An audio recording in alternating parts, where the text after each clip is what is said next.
Hi guys, कैसे हो आप लोग। एक और वीडियो में आपका स्वागत है। चलिए शुरू करें। स्टोरी का नाम दिव्य आत्मा। बहुत समय पहले की बात है। खुनिया गांव के 8-10 लोगों की एक मंडली दर्शन हेतु एक काली मंदिर में गई थी।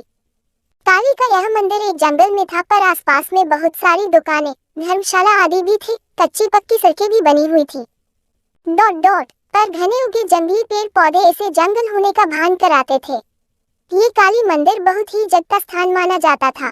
यहाँ हर समय भक्तों की भीड़ लगी रहती थी, पर मंदिर के अंदर जाने का समय सुबह 8 बजे से लेकर रात के 8 बजे तक ही था। भक्तों की उमड़ती भीड़ को देखते हुए मंदिर में मुख्य दरवाजे के अलावा एक और दरवाजा खोल दिया गया था, ताकि भक्तजन मुख्य दरवाजे से दर्शन के लिए प्रवेश करें और दूसरे दरवाजे से निकल जाएं। खुनिया गांव की मंडली शाम को 6 बजे दर्शन के लिए मंदिर पहुंची और दर्शन करने बाद मंदिर के आसपास घूमकर वहां लगे मेले का आनंद लेने लगी। मेले में घूमते घामते यह मंडली अपने निर्भयपन का परिचय देते हुए जंगल में थोड़ा दूर निकल गई। रात होने लगी थी। मंडली का कोई व्यक्ति कहता कि अब वापस चलते हैं, कल दिन में घूम लेंगे, पर कोई कहता डर रहे हो क्या, इतने लोग हैं, थोड़ा और अंदर चलते हैं, फिर वापस आ जाएंगे। ऐसा करते करते यह मंडली उस जंगल में काफी अंदर चली गई। रात के अंधेरे में अब मंडली को रास्ता भी नहीं सूझ रहा था और न ही मंदिर के आसपास चलती कोई रोशनी ही दिख रही थी। अब मंडली यह समझ नहीं पा रही थी कि किस ओर चले। खैर, मंडली के एक व्यक्ति ने अपनी जेब से माचिस निकाली और झोले में रखे कुछ कागजों को जलाकर रोशनी कर दी। रोशनी में उस मंडली ने जो कुछ देखा वह बहुत ही भयावह था। आसपास कुछ नर कंकाल भी नजर आ रहे थे और पेड़ों पर कुछ अजीब तरह के डरावने जीव जंतु इस मंडली को घूरते नजर आ रहे थे।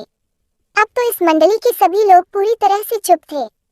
कोई कुछ बोलने की हिम्मत नहीं कर रहा था, पर हाँ, वे लोग धीरे धीरे एक दूसरे के काफी करीब आकर चिपक गए थे। फिर किसी ने थोड़ी हिम्मत करके कागज की बुझती आग पर वहीं पड़े कुछ सूखे घास फूस को डाला और फिर आग थोड़ी तेज हो गई। मंडली ने मन ही मन निश्चित किया कि अभी कहीं भी जाना खतरे से खाली नहीं है, क्योंकि वे लोग रास्ता भी भूल गए थे और उन्हें समझ में ही नहीं आ रहा था कि किस ओर जाएं। अस्तु उन लोगों ने फुसफुसाकर यह निर्णय लिया कि आज की रात कैसे भी करके यही गुजारेंगे और सुबह होते ही यहाँ से निकल जाएंगे। चूंकि ये लोग गांव से थे और इन लोगों का भूत प्रेतों से कई बार पाला पड़ा था, इसलिए थोड़े डरे हुए तो थे, पर इतना भी नहीं कि ये डरकर चिल्लाने लगे या भागना शुरू कर दें। इस मंडली ने हिम्मत दिखाई और धीरे धीरे करके आग को और तेज करने लगी, क्योंकि अब इस मंडली को लगने लगा था कि जरूर यहाँ कुछ बुरी आत्माएं हैं और वे इस मंडली को अपनी चपेट में लेना चाहती हैं। पर वहाँ की आबोहवा देखकर यह गवई मंडली पूरी तरह से डर गई थी और अंदर से पसीने पसीने भी हो गई थी, पर इस डर को चेहरे पर नहीं लाना चाहती थी, क्योंकि इनको पता था कि डरे तो मरे और डरे हुए लोगों पर यह बुरी आत्माएं और भी असर करती हैं। मंडली के कुछ लोग एक दूसरे का हाथ कसकर पकड़ लिए थे और पूरी तरह से सतर्क थे। कुछ लोगों ने हनुमान चालीसा आदि पढ़ना और हनुमान जी को गोहराना भी शुरू कर दिया था, तो कुछ लोग उस जंगल की काली माता की दुहाई दे रहे थे। अचानक एक भयानक आत्मा उनके सामने प्रकट हो गई और रौद्र रूप में अट्टहास करने लगी। उस समय का माहौल और भी भयानक हो गया। अब इस मंडली के पसीने चेहरे पर भी दिखने शुरू हो गए थे, चेहरे लाल होना शुरू हो गए थे और ये लोग और कसकर एक दूसरे के करीब आ गए थे। अभी वह रौद्र आत्मा अट्टहास करके पूरे वातावरण को और भी भयानक बनाए, तभी वहाँ कुछ और भयानक आत्माएं आ गई। अब तो इस मंडली की सिट्टी पिट्टी गुम। अब इन लोगों को अपना काल अपने सामने दिख रहा था। अब वहाँ एक नहीं लगभग 5-6 आत्माएं आ गई थी और अपनी अजीब हरकतों से माहौल को पूरी तरह भयानक बनाकर रख दी थी। मंडली के एक व्यक्ति ने हिम्मत करके कहा कि अगर मरना ही है तो इनका सामना करके मरेंगे। जिसके पास भी चाकू आदि है निकाल लो, डंडे आदि उठा लो और इनका सामना करो। दरअसल उस समय लोग अपनी जेब में छोटा सा चाकू आदि भी रखते थे और कुछ लोग बराबर लाठी लिए रहते थे। इस मंडली के 2 लोगों के पास भी लाठी और 3 के पास चाकू थे। अब सब पूरी तरह से मुकाबला करने के लिए तैयार हो गए थे, पर शायद इन्हें लड़ने की नौबत नहीं आई। हुआ यूं कि जैसे ही एक भयानक आत्मा ने इन पर हमला किया, उसका सिर कटकर अलग गिर गया और वह बिना सिर के ही खूब तेज भागी तथा उसका सिर भी भाग निकला। अब माहौल एकदम से भयानक रंगमा हो गया था, क्योंकि एक गौरवनीय व्यक्ति जो कोई साधु जैसा दिखता था और केवल धोती पहने हुआ था, हाथ में तलवार लिए इन बुरी आत्माओं को काटे जा रहा था। देखते ही देखते उसने सारी बुरी आत्माओं को काट कर रख दिया। पर गौर करने वाली बात ये थी कि कोई आत्मा मरी नहीं, पर सब चिल्लाते हुए अजीब अजीब आवाज करते हुए वहां से भाग निकली। अब यह मंडली उस सज्जन महात्मा के पैरों पर गिर गई थी और उन्हें धन्यवाद दे रही थी। इस मंडली को उस गौरवनीय पराक्रमी महात्मा ने अपने पीछे आने का इशारा करके आगे बढ़ने लगे।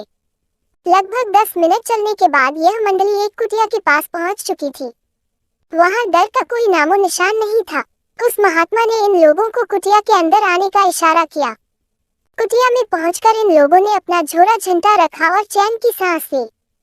फिर बाबा ने इशारे से ही इन्हें खाने के लिए पंगत में बैठा दिया। कुटिया के अंदर से एक दूसरे महात्मा निकले और उन्होंने किसी पेड़ के पत्ते को पत्तल के रूप में इन लोगों के आगे रख दिया। फिर क्या था, उस महात्मा ने उस पत्तल पर कुछ अलग अलग पेड़ों के पत्ते रखे।